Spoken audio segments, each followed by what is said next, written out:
రాష్ట్ర ప్రభుత్వం మీద మునుగోడు ఎమ్మెల్యే కోమటిరెడ్డి రాజగోపాల్ రెడ్డి తిరుగుబాటును ఇంకా కొనసాగిస్తూనే ఉన్నాడు. అప్పుడెప్పుడో కొల్లాపూర్ సభలో ఒక వారం 10 రోజుల క్రితము ముఖ్యమంత్రి రేవంత్ రెడ్డి గారు మాట్లాడిన మాటల మీద ఈయన ధిక్కార స్వరాన్ని వినిపించిండు. అప్పటి నుంచి ఇప్పటికీ ఇంకా కొనసాగిస్తూనే ఉన్నాడు. ఆ రోజు కొల్లాపూర్లో ముఖ్యమంత్రి గారు మాట్లాడినటువంటి మాట, వైఎస్ రాజశేఖర రెడ్డి 10 సంవత్సరాలు ఉన్నాడు, చంద్రబాబు నాయుడు గారు 10 సంవత్సరాలు వెళ్ళారు రాష్ట్రాన్ని, తెలంగాణ వచ్చినాక కేసీఆర్ కూడా 10 సంవత్సరాలు వెళ్ళిండు, నేను కూడా 10 సంవత్సరాలు ముఖ్యమంత్రిగా ఉంటా, పాలమూరు బిడ్డనే శాసనం చేస్తాడు అని చెప్పేసి ఆయన మాట్లాడడం జరిగింది కొల్లాపూర్ సభలో.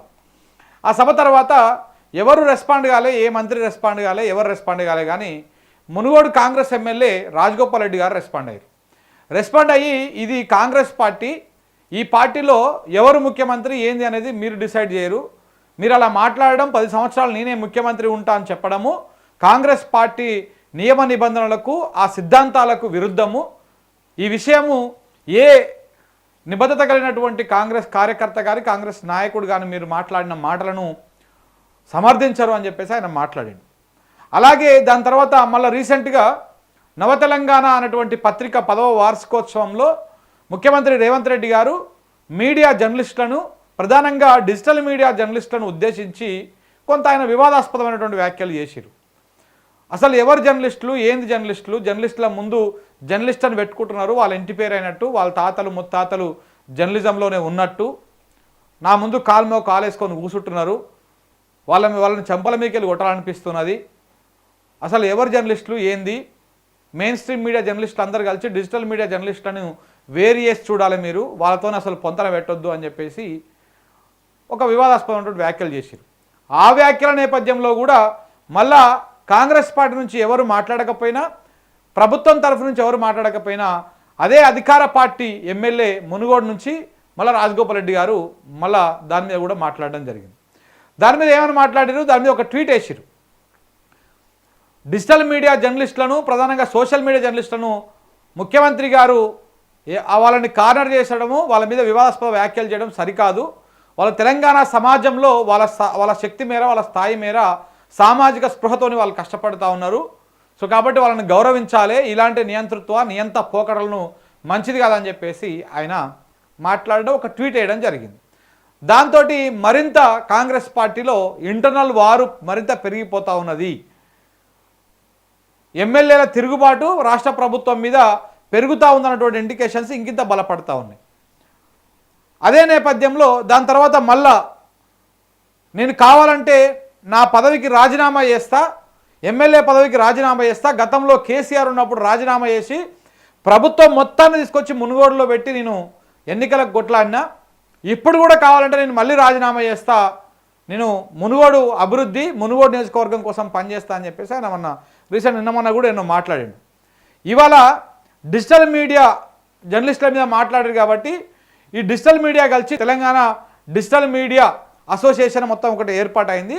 ఆ సభ్యుల్లో కీలకమైనటువంటి వాళ్ళు వెళ్ళి రాజగోపాల్ రెడ్డిని ఇవాళ కలవడం జరిగింది. మద్దతు తెలిపినందుకు వాళ్ళకు ధన్యవాదాలు చెప్పి అలాగనే ఏదో రౌండ్ టేబుల్ సమావేశం ఏర్పాటు చేస్తున్నందుకు ఆయన ఆ రౌండ్ టేబుల్ సమావేశానికి ఆహ్వానిస్తేందుకు ఈ టీడీఎంఏ సభ్యులు అక్కడికి వెళ్ళినప్పుడు వాళ్ళకి మద్దతు తెలిపారు, మాట్లాడారు. అయిపోయిన తర్వాత ఆ సందర్భంగా రాజగోపాల్ రెడ్డి గారు ఒక సంచలనమైనటువంటి వ్యాఖ్యలు చేశారు. ఆ వ్యాఖ్యలు ఇప్పుడు రాష్ట్ర రాజకీయాల్లో కొంత పెను సంచలనంగా మారినాయి. రేవంత్ రెడ్డి వెనకాల దాదాపు ఒక 20 మంది ఆంధ్ర పెత్తందారులు, పెట్టుబడిదారులు ఉన్నారు. వాళ్ళు ఈ రాష్ట్ర సంపదను దోచుకుంటున్నారు. వాళ్ళు మన కాంట్రాక్టులు వాళ్ళకే పోతా ఉన్నాయి, అన్ని వాళ్ళకే పోతా ఉన్నాయని చెప్పేసి వాళ్ళ ఇసుక దందా వాళ్ళే చేస్తూ ఉన్నారు, అన్ని రకాల సెటిల్మెంట్లు వాళ్ళే చేస్తూ ఉన్నారు. ఆ 20 మంది భాగవతము సమయం వచ్చినప్పుడు నేను బయట పెడతా అని చెప్పేసి రాజగోపాల్ రెడ్డి గారు కుండ బద్దలు కొట్టడం జరిగింది. ఆయన ఏం మాట్లాడండి ఒకసారి చూడండి. ఇక్కడ ఇగో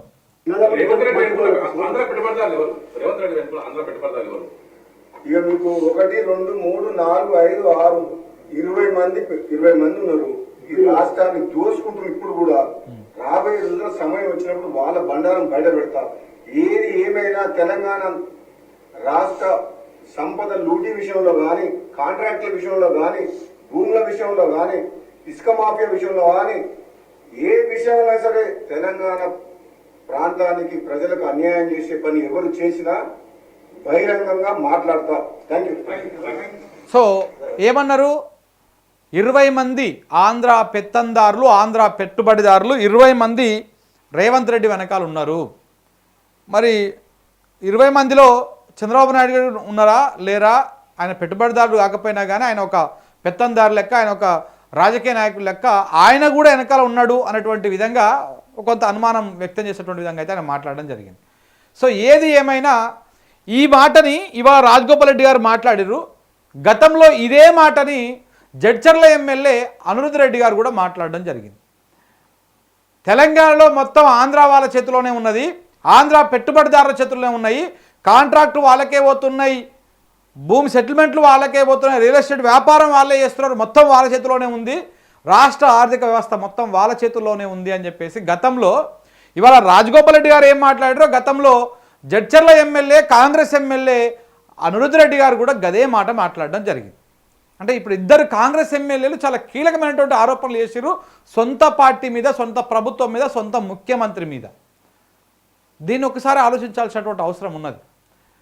అంటే రేవంత్ రెడ్డి గారి మీద ఉన్నటువంటి ఆరోపణలు సహజంగా తెలంగాణ సమాజం నుంచి, బీఆర్ఎస్ పార్టీ నుంచి, తెలంగాణ వాదుల నుంచి ఒక ఆరోపణ ఉంటుంది ఆయన మీద.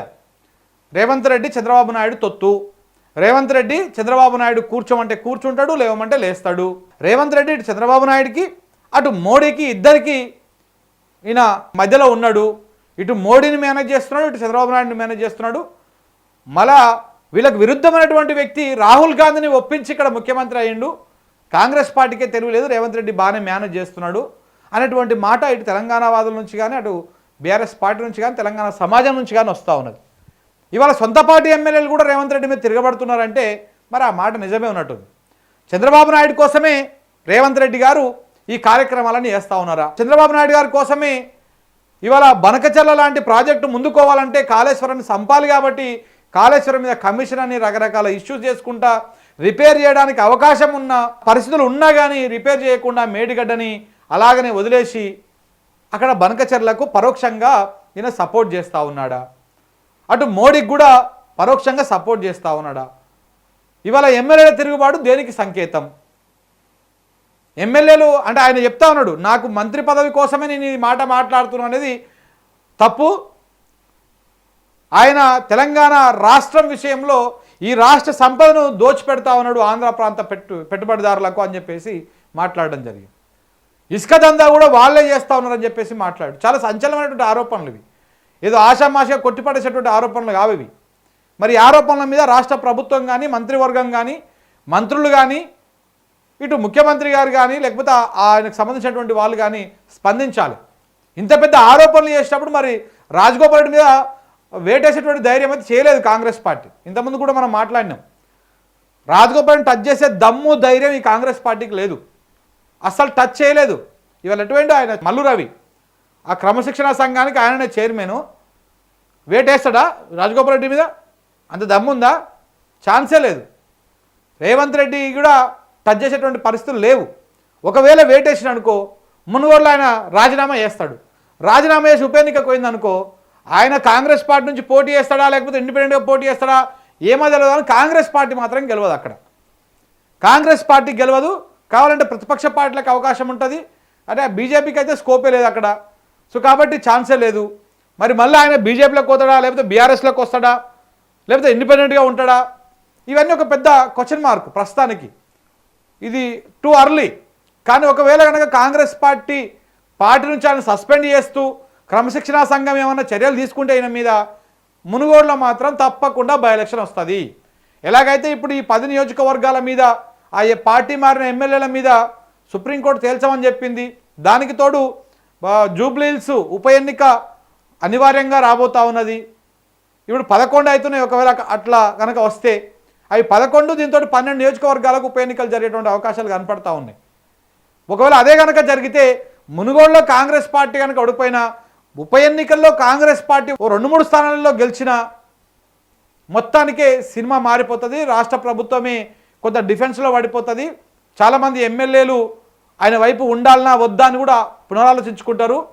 జడ్చర్ల లాంటి నియోజకవర్గం కానీ, వరంగల్ కానీ, ఇటు పాలమూరు జిల్లా కానీ, నల్గొండ జిల్లాలో కూడా కొంతమంది ఎమ్మెల్యేలు ఆలోచన చేస్తారు, ఎందుకంటే ఇప్పుడు గెలిచినటువంటి కాంగ్రెస్ ఎమ్మెల్యేలు భయంకరంగా కరప్షన్ చేస్తూ ఉన్నారు. ఆయా నియోజకవర్గాల్లో, సొంత నియోజకవర్గాల్లో ఒక సామంత రాజుల లెక్క పరిపాలన చేస్తూ ఉన్నారు. వందల వేల కోట్ల రూపాయల ఇసుక దందా, మట్టి దందా, గ్రానైట్ దందా ఏ రకంగా దొరికితే ఆ రకంగా దోపిడికి పాల్పడుతూ ఉన్నారు. 10 సంవత్సరాలు వారి అధికారానికి దూరమయ్యారు కాబట్టి ఈ అధికారం వచ్చినటువంటి ఈ 5 సంవత్సరాలు ఎట్టైనా సరే దాన్ని ఫుల్ఫిల్ చేసుకోవాలనేటువంటి ప్రయత్నాలు చేస్తూ ఉన్నారు. ఈ నేపథ్యంలో ఇప్పుడు ఉప ఎన్నికలు వచ్చిన ప్రభుత్వం ఏమైనా అటు అయినా కానీ ఏ ఎమ్మెల్యే కూడా గెలిచినట్టు, కాంగ్రెస్ పార్టీ నుంచి గెలిచినటువంటి ఏ ఎమ్మెల్యే కూడా మళ్ళీ గెలిచేటువంటి అవకాశం లేదు. ఇలా కాంగ్రెస్ పార్టీలో తొలిసారి ఎమ్మెల్యేలు అయినటువంటి వాళ్ళు దాదాపు 25 నుంచి 30 మంది ఉన్నారు. వాళ్ళు ఎవరు కూడా మరొకసారి ఎమ్మెల్యే అయ్యే అవకాశం లేదు. ఎగ్జాంపుల్ చెప్పాలంటే పాలకుర్తిలో అసలు ఆమెకు యశస్విని రెడ్డికి ఏ కోశాన కూడా మళ్ళీ గెలిచేటువంటి అవకాశాలు లేవు. అక్కడ గ్రౌండ్లో చాలా చోట్ల మహబూబ్ నగర్ ఉన్నది. మహబూబ్ నగర్లో ఎన్ఎం శ్రీనివాసరెడ్డి ఉన్నాడు. ఆయన మహబూబ్ నగర్ ఎమ్మెల్యే పరిస్థితి కూడా అట్లనే ఉన్నది. చాలా చోట్ల ఇట్లాంటివి ఉన్నాయి. ఎగ్జాంపుల్స్ మాత్రం చెప్తున్నా. సో కాబట్టి చూడాలి, అంటే తిరుగుబాటు రాజగోపాల్ రెడ్డితోనే ఆగిపోతుందా లేకపోతే ఇంకా ముందుకు పోతుందా అనేది మాత్రం ఎట్లా ఉండబోతుంది, రాష్ట్ర ప్రభుత్వం ఏ రకమైనటువంటి నిర్ణయం తీసుకుంటుంది, కాంగ్రెస్ పార్టీ కానీ ఇటు రేవంత్ రెడ్డి గారు మరి రాజగోపాల్ రెడ్డిని లైట్ తీసుకుంటారా లేదా సీరియస్ తీసుకొని ఆయన మీద వేటేస్తారా అనేది వేచి చూడాలి.